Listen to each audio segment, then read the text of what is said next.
Okay, well, welcome back. We are going to study the bumpy pumpkins. I just love bumpy pumpkins during this time of year. Great subject for all who are drawing. Kind of can be a very mindful experience, which is drawing the bumps. What I like is there is some sort of like curvy movement. It doesn't have to be exacting. I was actually watching some television while doing it, kind of doing it as a meditative kind of experience. And then you could fill in the darks to kind of pick up the grooves a little bit. And that just really makes it. And you'll notice that the areas of the bumpy areas are larger, kind of going through the center. And then they are smaller. So that's something just to point out. But I love the stems and everything. So getting started, we're going to look at this in what color. So it's closest to, if you look at the color wheel, a yellow-orange. So I'm going to mix up a yellow-orange. It could almost be very close to if you have a yellow ochre.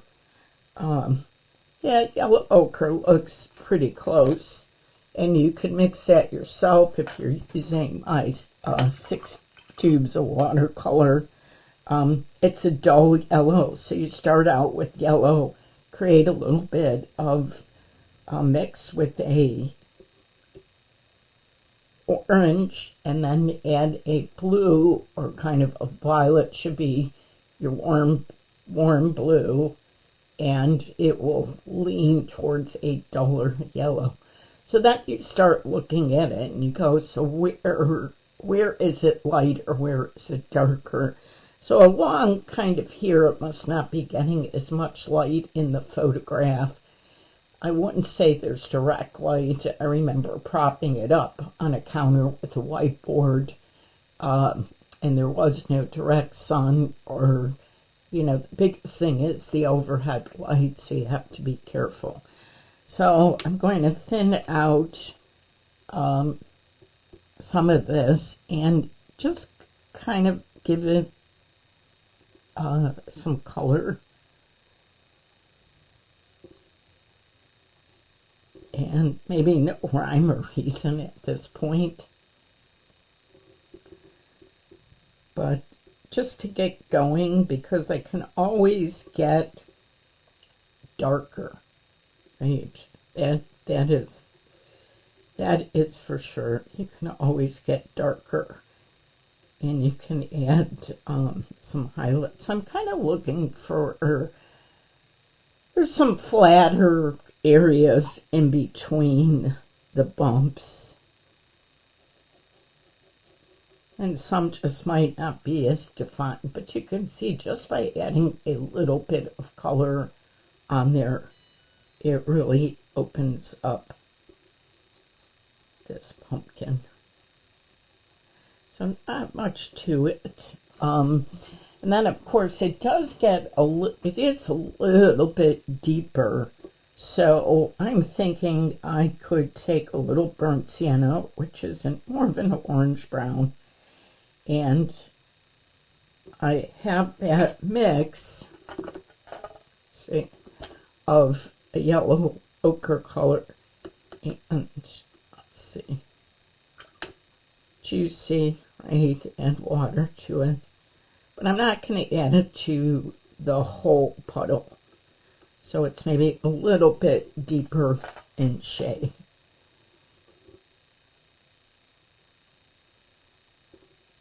And I think that's actually a little bit better for shading. So maybe some areas that might look like they're tucked under a little bit seem to pop in. So it's not a for sure science. I think most of us would look for where is the light hitting it. What areas kind of like this darker color. Seems like there's even some here. And unfortunately, we don't really see the stem up there. So let's go back to the yellow ochre. I don't see any really bright, like, yellow on this. So maybe a light coat, meaning thinned out. And then there are these little dark circles, pumpkin gourd.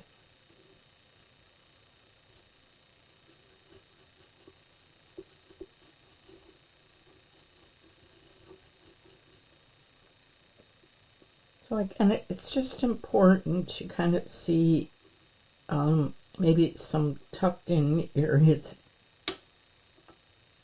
And let's see what we got.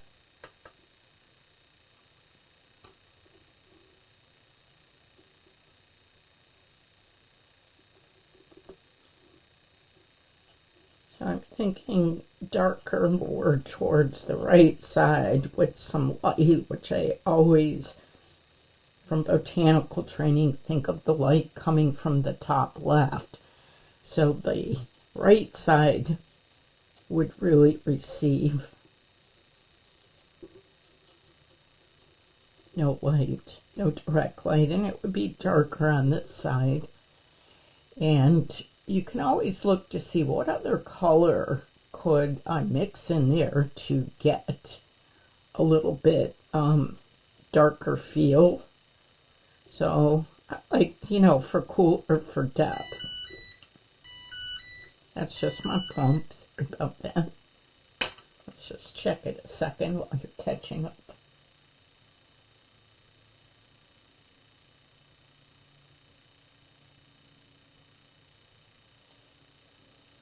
So you can already see it's popping a little bit.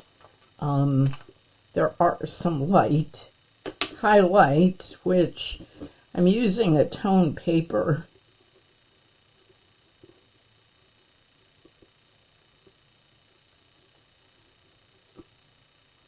So I'd have to leave the tone paper kind of as more of the highlight feeling there.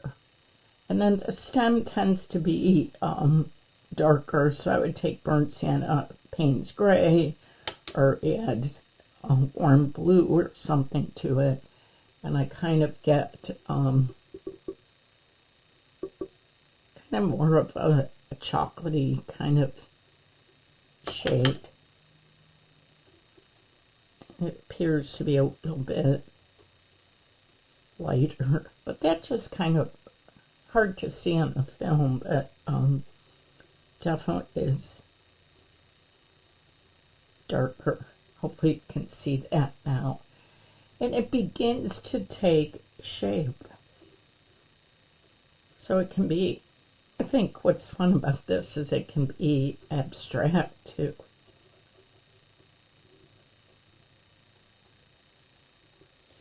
So let's tuck in, maybe get even a little bit darker on some of these spots. And less is more.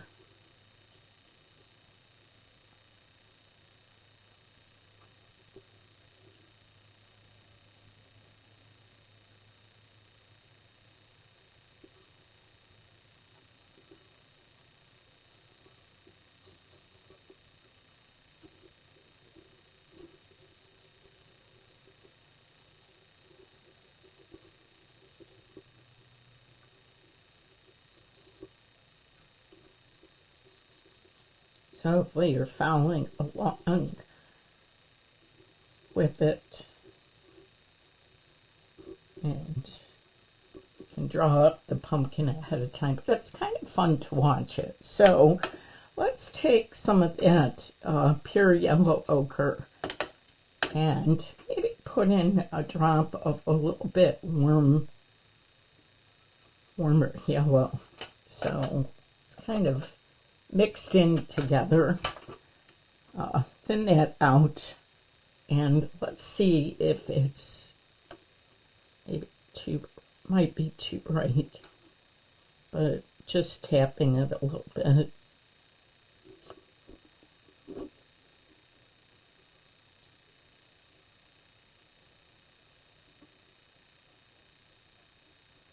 So it's a little yellow for me, but you can kind of see the brightness of the color.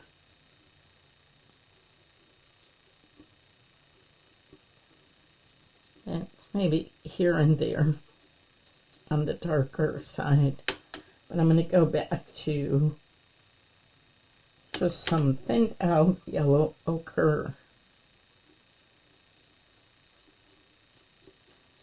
Kind of sweeping it. And you can see it's kind of developed. There's way too much white yet. I guess you could start with a whole coat of the yellow ochre and then either lift or add like an opaque white or get darker as you're going. So let's just see how this picks up.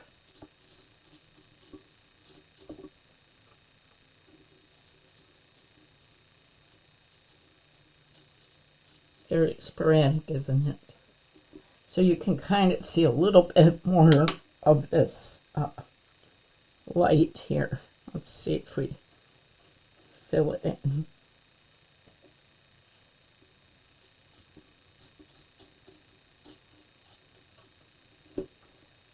So I think that's pretty fun the way it is. I'd probably still add some dark to it.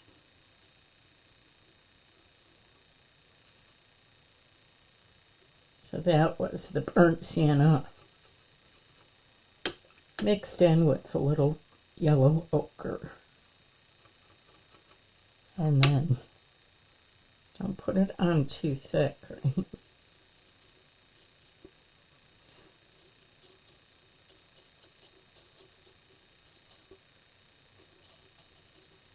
This is just enough for a sketchbook without having to make a very detailed drawing, but it really teaches me about the surface of this pumpkin. That's really kind of dull here. There. So I'm going to set that aside for a little bit. Let's see. I feel like I want to just pop it a little bit. There we go. And let's see if we could put in maybe a bluish purple shadow. So I would mix a purple up. My go-to is a cool red and a warm blue. And more blue to make it more blue-violet. Let's see.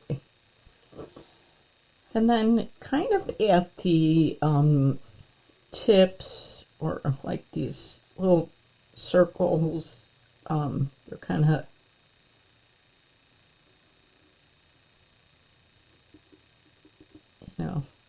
just to dab it, just take my finger and kind of dab it in for her. There's some shadow.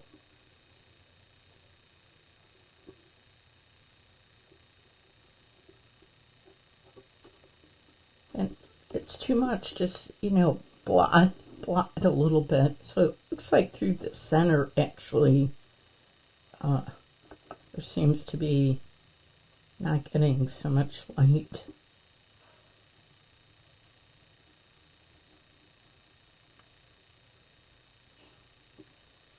Just thinking each little nugget, where would it be a little bit darker? So I'm kind of looking at the photograph.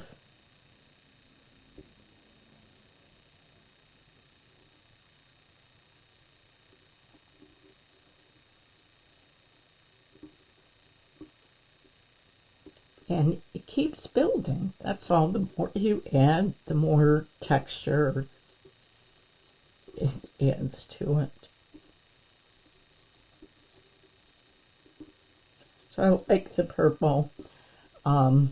It seems natural. It seems like it's really picking up the shading of it. And yellow and purple are complement colors. So looks a little darker down at the bottom. So a great place to deepen it.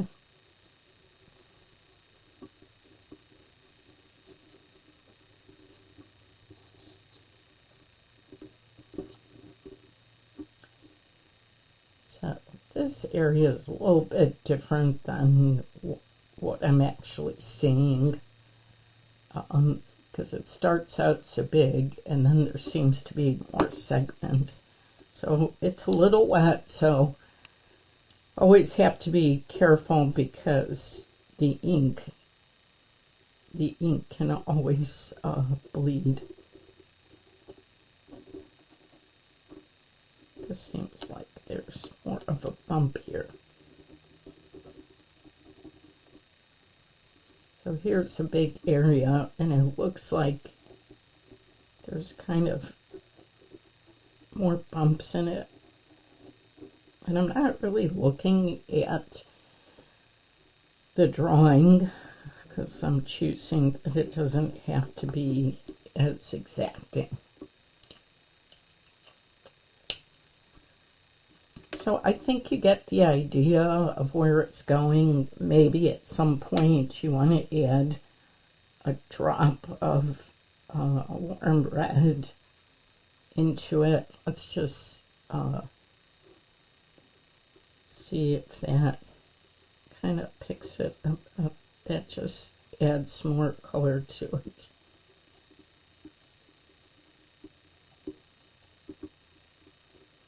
So each layer lets the other colors come through when it's dry. If it's wet, it just will blend into being kind of a similar color. So all I did was take the burnt sienna mix and add a drop of warm red to it. And if you're looking for more instruction, if you're new to painting, I have a wonderful course on my website that will give you hours and hours of instruction, and you can stop and start it, obviously, if you need to. And it's really my signature class. Right now it's my only class listed, but hopefully you'll benefit from that. So that's really coming along now.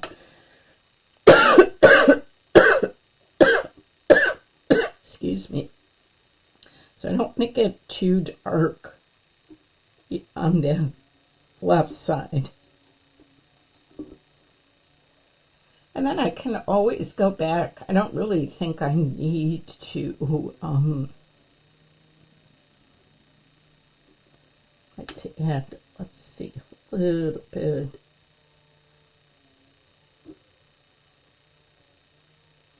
Sometimes a little pop of color there. Okay. So that's, I'm going to leave that as the bumpy pumpkin. And maybe I will make another video on the pumpkins. But I know I've done different bumpy pumpkin videos the last few years since I kind of discovered how interesting they are. And I hope it's just helpful to have fun. It can be abstract. How fun would it be to make these bumps, blues, greens, and purples and have fun? And if you do something, go ahead and post the picture. I'd love to see it. Thanks for watching, and if you like the material, please like and follow me, of course. Thank you.